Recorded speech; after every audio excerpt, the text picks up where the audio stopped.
তো দেখো আজ চলে এসেছি মেয়ের স্কুলে, আর স্কুল থেকে আজকে খেলা আছে। তো আমার মেয়ে দুটোই খেলায় নাম দিয়েছে, এক বিস্কুট খেলা আর 50 মিটার দৌড়ে।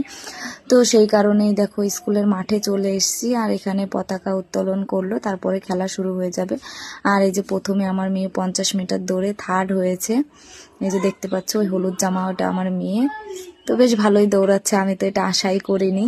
আর এই যে বিস্কুট খেলা শুরু হয়ে গেছে, বিস্কুট খেলাতে একটু ভুল করে ফেলেছে বলে সেকেন্ড হলো, না হলে ফার্স্ট হয়ে যেত।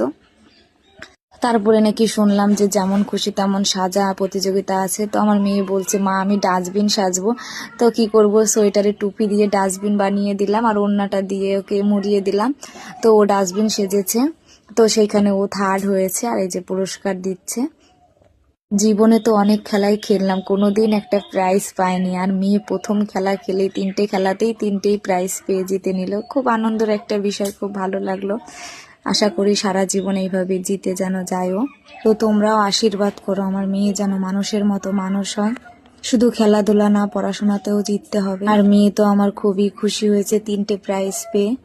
তো আশা করি তোমাদের ভালো লেগেছে। তো দেখা হবে পরের ভিডিওতে। এখন আসি, বাই, ভালো থেকো।